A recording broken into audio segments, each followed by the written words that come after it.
All right, Jamie Bruce here, back in the shop today. Hard on the tinker. We got some big smallmouth tournaments coming up. There's a sneaky little finesse jig that's been rearing its head in some top tens, you know, in big smallmouth tournaments lately. Today I'm making my own variation of that. It's got a super custom sneaky hook in it that you can just go buy off the shelves anywhere. You don't have to do any crazy modifications or anything like that. I'm going to show you how to do that. You're not going to need any kind of crazy tools. I'm going to show you how I tie these custom keepers on, the baits I use on them. Going to do her all start to finish. It's not a long process. It's not a hard process. I'll show you how we do her. All right, so first things first, we're going to get into the hook here. If you watched my last video on custom live bait walleye jigs, you'll know I use the RedLine Neko Hook in them. And it's going to be no different here. I'm going to use the 1/0, the biggest size RedLine Neko Hook. I've used this hook for power shotting before on 20-pound fluoro on like a 7.4 medium heavy rod, and it just doesn't open up. You know, it's super stout. Part of the reason that I want this jig for smallmouth is because in the Bassmaster tournaments, you're not allowed to use landing nets or anything, and boat flipping is, you know, a viable option. I want to be able to boat flip fish up to 4.5, 5 pounds. You know, not saying that I'm gonna, I might have a little panic at the time, but I really just want a small hook that's not gonna open up, that's not too thick, so my, you know, if I have a Ned BLT on it, it's still gonna rise up. And this just fits the bill. There's no jig hook you can buy like this, but it's an easy mod. In the last one I modded the mold. You don't have to do that with this one. I'll show you how. I've got a couple pre-bent here, but I'm just gonna take it. There's that little resin piece that VMC puts on these. I'm just gonna grind that off, one little twist. And then you'll see on my, these are just Rapala needle nose pliers. I put 2 marks on them. These pliers get longer as they go down the shank. So I put those 2 marks there so I know where to place the jig, or the hook, sorry. And I'm not gonna bend it with the pliers. I'm just gonna bend it with the leverage of the hook. You might have to tweak it a little bit once you bend it, that's fine. It's just, you know, part of custom tackle making. So I'm just gonna take that hook. I've done enough of these now where I can just kinda, then that's it. If you're worried about bending hooks, if you're one of those people that freaks out, you know, if you bend out a jig hook and bend it back, I don't do that either. You know, if I'm fishing a tournament and my hook bends out, I'm changing it for a new one. But where this is bent on the shank, is, you know, it's a controlled bend and then it's inside of the lead, so it's not getting any tension on it. That's being supported by the lead, so this eye has nowhere to go if, you know, but that's fine in this case because like I said, you've got the lead back against it. I'll just double check it here. Okay, looks fine. It's seated in there. These hooks do have a little bit of an offset, so when I squish down on the mold, it's gonna kind of counter that offset a little bit. You can always take it out with pliers if you don't like it, or leave it there. I like the offset myself, so, you know, just gonna scrunch that down. You can see the mold's closed right through, so we're not gonna have any issues with flashing or anything, so. So the mold we're using today is a Do It football mold. This is 1/2 ounce up to 1 ounce. You know, after fishing down south enough and really fishing a jig, a lot of football jig, a brush jig and things like that, I don't like playing with light stuff anymore unless I really have to. So we're gonna make a 1/2 ounce jig. That's the smallest size in this mold. This has a weedless option. We're not gonna use that. I'm gonna plug that up. I'll show you how I do that. It's got a flat eye keeper. So when we're using these hooks we bend, in the last video, you'll notice I had to mod out the mold. This takes no mod to the mold at all. You can just, you know, run her as is. Okay, so because we're not gonna run it weedless, you can see there's spots for a weed guard coming out of this mold. So they actually come with 3 little pegs here. They have a little stopper on the end, stops them where you want it. Knock that out. When you close it, so what I did was just cut the end off one of those. That way it's a perfect fit. Just gonna wrap a little bit of tape on it, and then I'll be able to cinch the mold down on it. There's probably better ways to do it, but that's the easy fix for now. I'm only making a handful and it should work just fine. I'm gonna run outside and pour these up. Pot's outside, it's a nice enough day. I don't have to be putting respirators on and choking on lead inside, so be right back. All right, so they're all poured up. Everything went well. You're gonna notice there's gonna be a little sprue on the front from where I had that piece, but that's fine. In the last video, I showed you a sanding technique that I was chastised for, and I'm glad that someone said something because I've been using that sanding method here and there for a while, and I guess the lead dust is no good. Not that that's a surprise, but just something I overlooked. So anyway, just gonna clean them up. Got a little utility knife here just to shave it off instead of sanding it down. I'm sure I am gonna sand at some point. I'll just do it outside. But yeah, so far so good. You can see that flat eyes sitting there perfect. And collar's good. Comes down before the bend. Gonna get these cleaned up and we'll move on to painting. All right, just gonna put a green pumpkin base on them. Heat gun. See us, heat gun, powder paint, nothing special. I'll link the colors below, but pretty much gonna do a green pumpkin base. Then we're gonna throw a little flare at them after. I'm not too worried about getting the collars all pretty on these because they're gonna have skirting tied to them, so as long as the heads are looking good, I'm happy. Half-ounce chunk of lead, so she needs a little bit of extra time on the cooker here.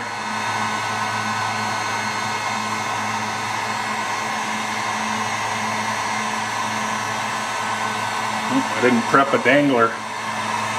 All right, so I got my green pumpkin bases on. I'm just gonna throw a little bit of sass at them. Just got a little brush here, a couple different kinds of paint. I'll link them below. I'm kind of matching them up with my favorite trailers to use on these for smallmouth, so I'll show you in a second and we'll get her dialed up. Fired up the heat gun, just dunked the end there. This little brush deal. Sometimes I just use my finger, but this is a little bit cleaner, a little more controlled. Just gonna tarp it up with some of that. A little more.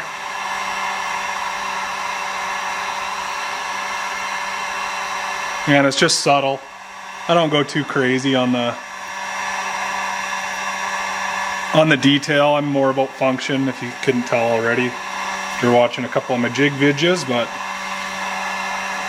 I do like that little shot of gold. Matches up the little magic craw I'm gonna put on here. We'll dose her up good. Won't get too carried away here. Like I said, nothing crazy. Just a little bit of sass to the green pumpkin. A lot of this stuff is just more for the angler, for using something that looks pretty for you. It's gonna make you feel like you've got a leg up. And you might fish a little better. Just do one more of each here. All right, got a couple little beauties here welded up. Let's get some pants on them. All right, so one of these jigs is for this Ned BLT. Looks like a weird combo, but it's been catching. You can see that little lead keeper on there. I'm gonna cut that off and we're gonna tie a wire keeper on here. Doesn't have to be complicated. This part here I'm gonna need for tying the collar, and then below it, I'm just gonna shave off and leave room for the wire keeper. If you have a big hunk of lead, your super TPE, that stretch material, it doesn't do real well with it. So we're just gonna mod up a little piece of wire and twist her on there. So I've got that cut off. I'm gonna put it in my vise here. We'll get to work. So you can see I've got that cut off. I'm just gonna take a little keeper. Anyone will work. This one's pretty long. Probably can't see that. And I'm just gonna cut it down and then tie it onto the shank of that RedLine. So I'm just gonna cut it and then I'm gonna tie it so the keeper comes up the back. I want the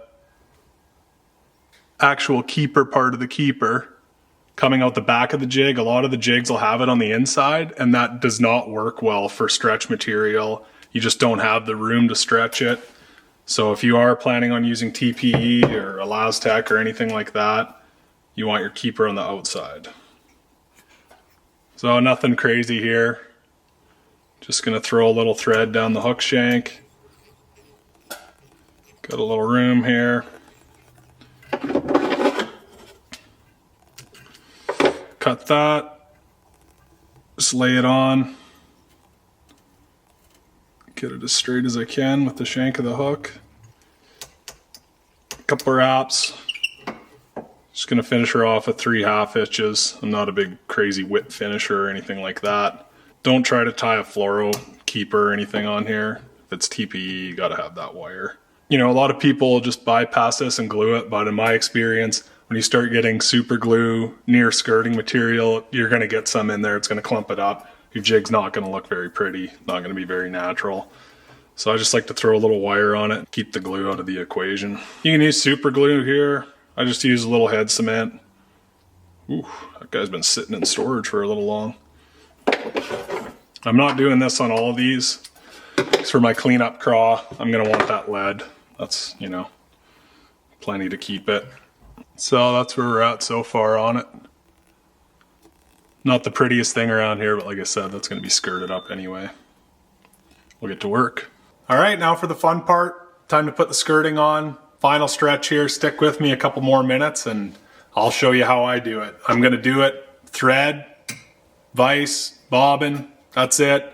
That's the best way for, you know, dispersing the skirting material and for making sure it sticks around, especially when you're smallmouth fishing. You know, those little malls, it's not like a largemouth where you can go in there, dig around, get your lure back. They're usually crushed in there and they're tackle destroyers. So I always use thread when I'm dealing with smallmouth, and I'll show you how we do it. All right, gonna be at a really funny angle here for me, but I wanna make sure you can get right in there and see what I'm doing. I always start with it, the hook facing down, hook eye facing down. Okay, that looks like a little bit better. Just do the old reach around here. Like I'm teaching you how to do a golf swing. I'm gonna be really lean in here, so all I'm doing on these is 2 of these little silicone bundles. I'm just gonna lay it down. You always want a little more up here than you do down here, just because it has to fold back over. But I'm just gonna get it kind of close to where I want it. This is awkward because of the angle.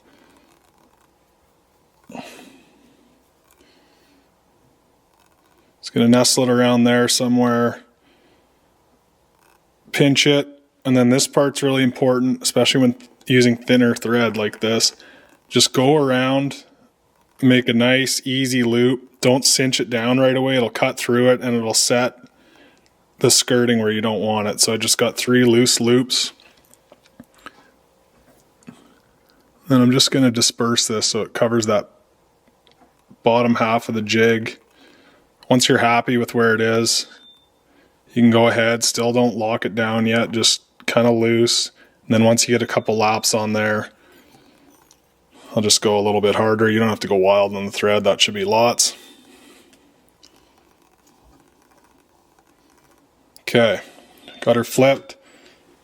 I'm gonna go with this lighter color on the top. I want to match up to my magic craw.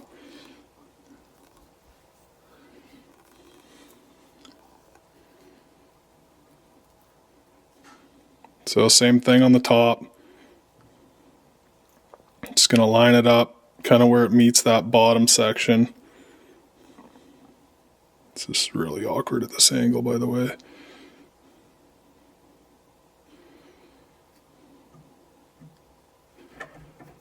Okay, I got a couple wraps on it. Just gonna push that around where I want it. I think that's where I want it. I'm not that close to it here like you guys are. And like I said, you can gradually tighten your wraps as you go around.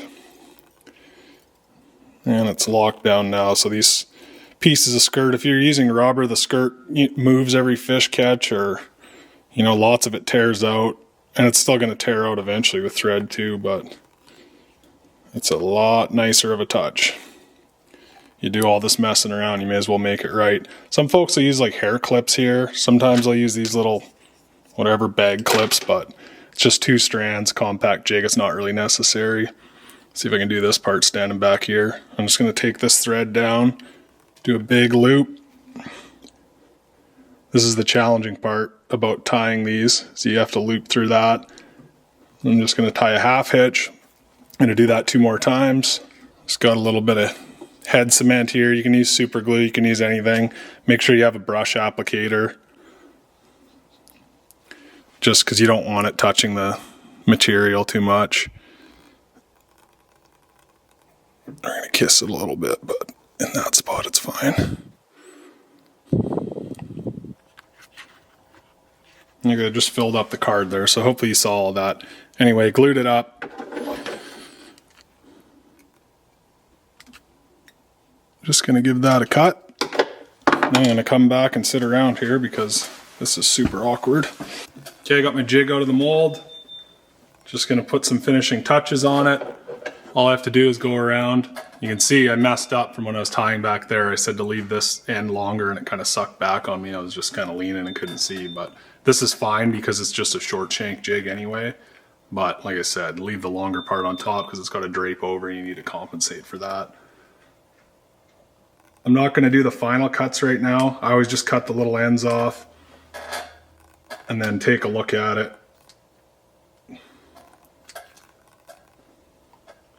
Last little one there. You don't want to put too much silicone on these. 2 seems to be the perfect amount just for this little finesse jig. And I'm just going to kind of pull out the ends, seeing how everything's settled. All right, there it is.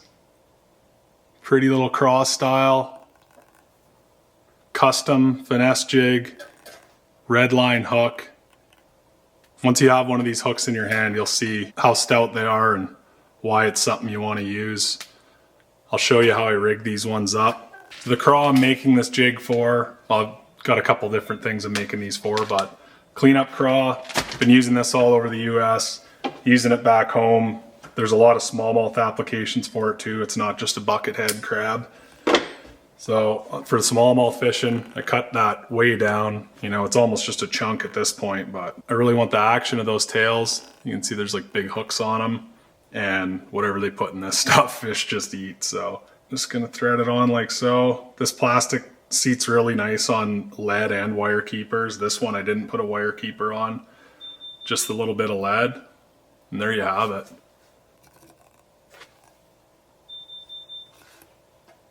That's just a custom made little smallmouth beauty.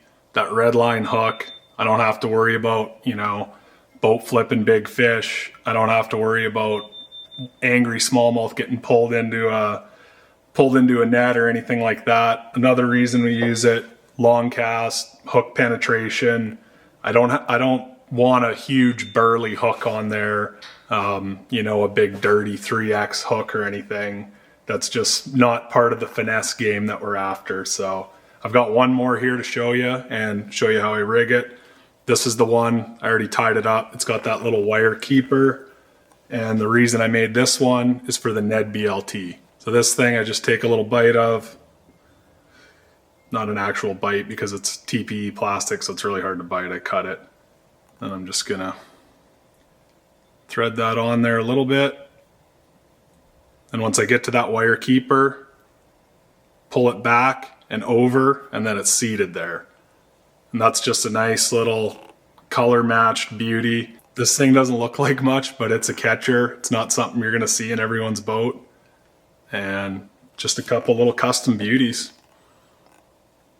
2 different styles. Both gonna be catchers, have some big smallmouth tournaments coming up. Just getting everything ready before the ice goes out here. Didn't take any kind of special tools, just some heavy tinkering. Hope this helps you guys. Don't forget to like and subscribe. I'll link everything in the description below, and we'll see you on the next one.